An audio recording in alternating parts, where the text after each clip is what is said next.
The 13th edition of TiE was held in Delhi recently, a platform that has become synonymous with innovation, entrepreneurship, and investment prowess. Since its inception in 2013, TiE has emerged as a beacon of early-stage funding, sculpting the entrepreneurial landscape with its curated platform, providing budding startups a stage to showcase their vision to discerning investors while shaping the future of innovation and investment excellence. Today we mark the culmination of yet another successful season, which yet again exceeded expectations. Let me share that with you. Over the past 12 seasons, TiE has been the catalyst for remarkable success stories for 63 startups that have graced our stage till now, and we'll have 6 more. If my mathematics teacher taught me right, that will make it 69. 27 of the 63 have secured funding needed to propel their dreams into reality. First 12 TiEcon's that we did was to invite 5. We broke tradition this time. Given the caliber of the teams that we saw, we made a bold decision to extend invitations to 6 startups, recognizing their exceptional promise and potential. Before I go forward and invite the teams, I would like to extend our heartfelt gratitude to our new partners at TiE, 9 Unicorns and Venture Catalyst Plus Plus. They have been one of the Venture Capitalist Plus Plus and 9 Unicorns have been one of the leading funds for early stage startups and helped hundreds of founders build robust businesses. Your support has been invaluable in nurturing and propelling the dreams of these startups forward. Let me invite one of the persons from this. He's an operator turned VC with 10 plus years of experience, a co-founder of VC Grid, a unique community-driven and return-oriented syndicate fund of family offices and successful entrepreneurs. Ladies and gentlemen, may I please invite Vanshob Roy, Managing Partner, VC Grid and CIO, Venture Catalyst on stage. So as Venture Catalyst Group, we are essentially a multi-stage VC fund house, which is trying to solve for the need of the ecosystem by creating a support system across the financing of these companies, right from an ideation stage to a Series B, Series C stage. I think since 2016, we have taken the approach of investing and empowering innovation across industries, across stages and sectors. Just throwing some light on our holistic approach that we have taken at Venture Catalyst Group, we created the first, India's first accelerator VC fund, which turned out to be the largest accelerator VC fund called 9 Unicorns. The first fund that we did was a $120 million fund. We've been actively deploying through that fund since the last 3 years, already produced 3 unicorns from the fund. And we'll soon sort of be out there to raise our next targeted fund, Fund 2 of 9 Unicorns, which will be a 300 million targeted corpus. And at 9 Unicorns, the idea is to invest in idea stage companies. Then comes our Venture Catalyst platform, where we today have different syndication funds, angel networks, integrated incubation, and Venture Catalyst is essentially a seed to pre-series A investing platform. Within that community, we today have more than 3,000 angel investors who are investing actively. As Raman mentioned in the introduction, VC Grid is supposed to be one of the most recent initiatives where we are bringing a syndication platform which is absolutely return focused and just focusing on family offices and successful entrepreneurs investing through that model. Beyond pre-series A and Series A that Venture Catalyst is investing in, we've created 2 growth stage funds. First one being Beams, which is a financial services sector focused fund investing in Series B and Series C stages. Then we have done a sector agnostic growth stage fund called Elevate Venture Partners. The event was graced by 17 distinguished investors, their eyes keenly poised to gauge the potential of the startups through captivating presentations. The first category was of investors who have significantly contributed to TiE earlier and had also funded the startups in previous seasons. Then there were investors who have made substantial contributions to TiE in the past. This second set of investors were joined by VCs who, though new to TiE brought fresh perspectives and enthusiasm to the table. Leading the presentations was Nexus Power, who are building a sustainable EV future with biodegradable, non-toxic, fast-charge electric vehicle batteries from crop residue. There are typically four major problems in the battery industry typically. First, India does not have an indigenously available battery manufacturing industry. We heavily rely on the imports from the Chinese and the European markets, and that not only increases the battery prices, it also increases the vehicle price. Second, when you look at the entire life cycle of these batteries, which is typically about 4 to 5 years for a two-wheeler, once the life cycle is over, we do not have a proper disposal mechanism. So these batteries are left in the landfills and they get toxic and they naturally catch fire, causing multiple hazards. Thirdly, the major aspect is the safety part of it. The lithium-ion batteries have been subject to a lot of dendrite formation and short circuits, and that itself has been creating problems. So that compelled us to look at how we can innovate upon the battery space and look at better spaces in the battery industry. And while we were working on it, we typically had understanding of the agriculture residue burning, and that's where a lot of AQI and Delhi, Haryana, Punjab was having air pollution issues. We just wanted to see if we can build upon a concept, and that's how Nexus was born. Yes. Can you talk a little bit more about your revenue projections and how you're going to utilize these funds, the 10 crores that you're raising? Sure, sir. So this 10 CR that we're raising right now helps us set our road for the commercialization. We'd like to spend this amount in setting up a small pilot production plant. Along with that, do our paid pilots as well as the large-scale POCs, and then set up the stepping stones for the commercialization. That's the pretty typical pool for the 10 CR. In terms of our projections for the FY 24-25, we're expecting about early paid pilot revenues to flow in to be to the tune of 5 to 7 crores. Eventually, when we look at commercialization, we're looking to start off with at least 30-35 crores. Yeah, so you said 6 out of 10 crores is already sewn up. Yeah. So what stage are you? Is the due diligence happening? Term sheets are signed? What are the terms of the 6 crore round that you've closed out? Sure. So at the moment, we've signed the term sheets. We've almost started our DD process. And for this round, the terms is a 55 CR post-money round. Next up was Insurance Samadhan, a platform which specializes in resolving insurance complaints, tackling issues such as mis-selling, claim rejections, short settlements, and delays with expertise and reliability.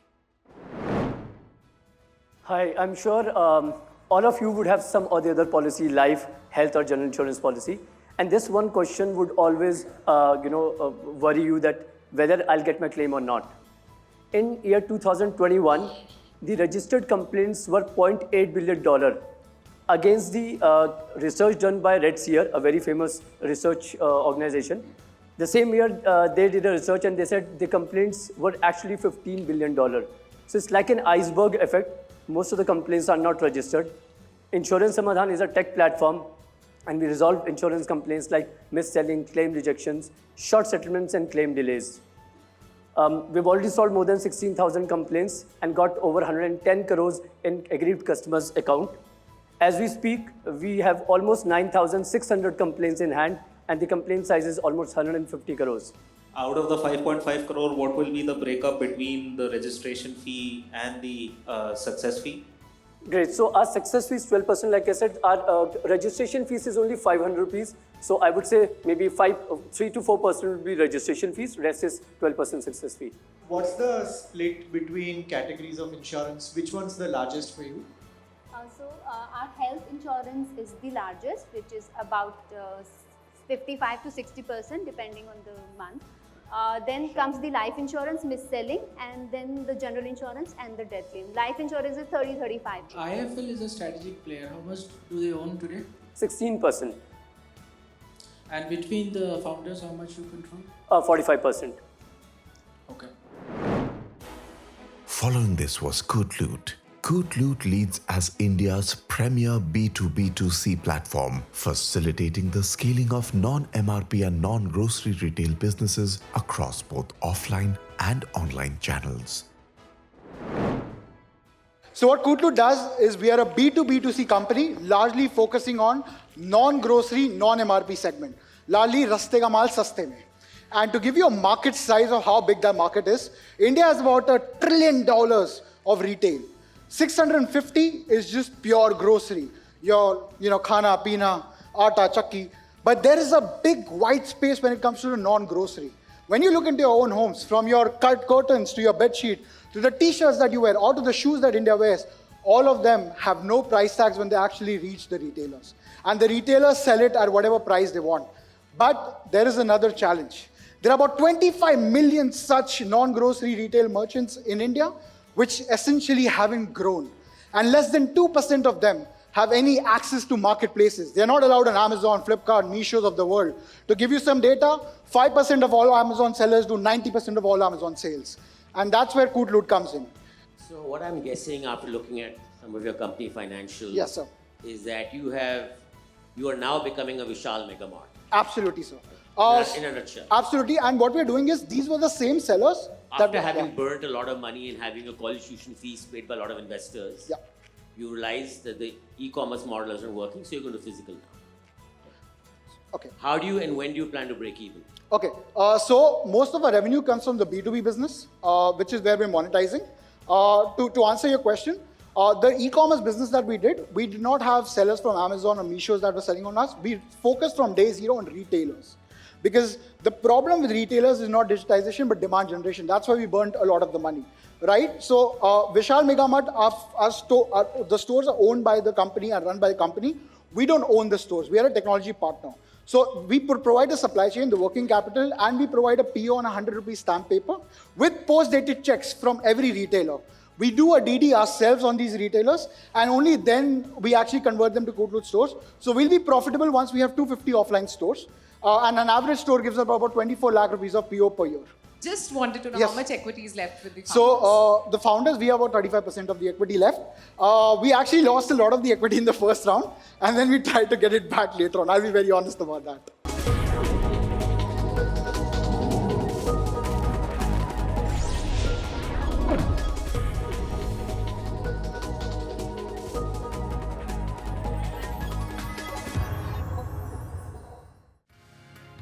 TiE the Knot, a recent groundbreaking event held in Delhi, served as a pivotal platform where astute investors and startups converged, laying the foundation for impactful growth in the entrepreneurial landscape.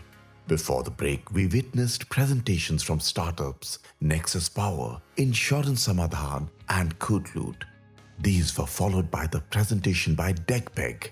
This innovative platform utilizes AI to connect consumers and businesses seamlessly through audio-video bots. So how exactly we have started this particular problem in itself? The biggest problem which we have found is the remote assistance. While you are purchasing a high ticket size item, a consumer cannot able to connect to the offline store in itself. In a very simple way, if you want to purchase a Dell laptop, you want to talk to the Dell store in itself and gather the primary information, or suppose your Dell laptop is not working or you want to extend your AMC, you want to talk to the Dell service center in itself. So that's sort of a remote assistance our product can able to provide. The second problem, which you guys are literally solving it up, chat. Chat support is now an old tech in itself when you are working in an infrastructure of 4G, 5G. It's pretty cumbersome, it's pretty incomplete, it has zero visuals in it, and it doesn't have a multilingual support. Those are the key problems which our particular product is solving. And that's the reason we guys have built it up an AI-enabled live communication platform, or in a very simple way, we want to go from chat support to an audio-video bot in itself. In your business model, you spoke about pay per minute, and there was this fixed fee also per month you're charging. Can you elaborate more on that? So our business model is pay per minute per account in itself. Okay, so say for example, TVS Motors is talking about close to implementing 4,000 showrooms and service centers in itself across India. Okay. So in that case, you are charging them per account and then per minute in itself. So there's no fixed fee or there's no setup fee in it. Sorry, I'm not sure I got the pricing model sorted in my head. What is the denominator on the pricing model? What do you charge on basis of? What do you expect your client to pay you? So single client.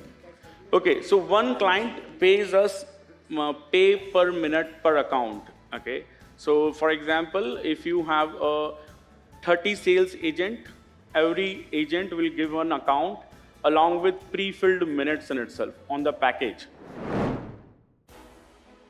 Following this was Strafzy, a B2B SaaS platform that simplifies holiday package sourcing for travel agents by connecting them with global suppliers.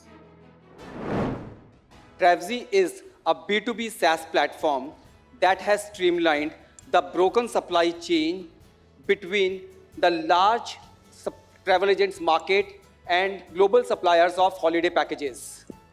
Similar to customers, travel agents also have to source holiday packages for their customers from various suppliers at the destination. For 3 lakh travel agents in India itself, there are only 15 to 20 suppliers at each destination. They all work on email, phone call, messages. There is no seamless tech platform between them. There is no customization display window that suppliers have to showcase their products to large travel agents market, nor do they have any seamless distribution channel. Hence, suppliers have limited bandwidth to work with number of travel agents month on month.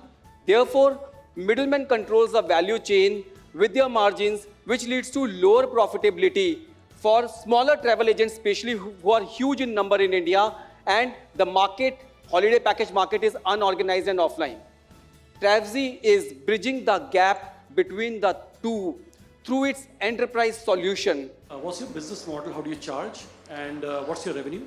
So we charge suppliers 50,000 rupees annually as subscription fee and 2% on every successful transaction that happens between suppliers and travel agents. That's our revenue. Total revenue as of now, our ARR is approximately 1.7 crores. I know this is a pain point of travel agents. Just want to ask you, globally, anybody offering these travel APIs? So far, we have the first mover advantage. So because we are dealing with suppliers in various Middle East, Far East, and suppliers haven't told us that there is any other platform which exists at least in Southeast Asia or Middle East where we already have suppliers. The last presentation of the day was by NimbleUp, an AI-powered SaaS platform for retail chains that optimizes labor costs and productivity. Prior to starting NimbleUp, I worked in the retail industry for about 17 years. My last stint was with Tata Starbucks, where I led the digital innovation function. And the idea for NimbleUp stemmed from some of the problems that we were trying to solve at NimbleUp. Manpower costs are extremely high in retail industry, forms about 12 to 18% of the top line.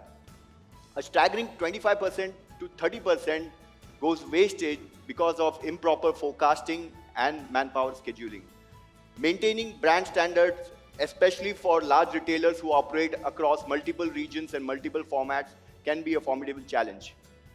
Lastly, location manager who's at the front line has to navigate between multiple apps to run the store profitably. In terms of solution, at the heart of our platform is an AI-based forecasting engine which predicts sales at a sales channel level and what items they'll sell from each of the channel and at transaction level. So are you saying you can forecast demand at a store level, at an SKU level by day? Absolutely. So we have a self-learning AI-based engine. So we use 3 or 4 AI models and also some statistical models. So what we do is we take, and it's an end-to-end metrics where we take sales historical data at a store level and then overlay that data with weather and events data and then understand the correlation between events and weather, and that's how we predict. We predict at sales channel, item. So most of the retailers now are omni-channel. So essentially the guy sitting at the store is kind of opaque to where the demand is going to come from. So, so we predict at the sales channel, item, and at the transaction level, which helps them plan their team better. TiE the Knot concluded on a high note as startups collectively sought 30 crore rupees in funding, with individual commitments ranging from 4 to 8 crores. The fact that each startup secured funding commitments from investors speaks volumes about the confidence the investor community holds. This successful culmination underscores the synergy between entrepreneurs and investors, paving the way for promising growth trajectories and impactful contributions to the entrepreneurial landscape.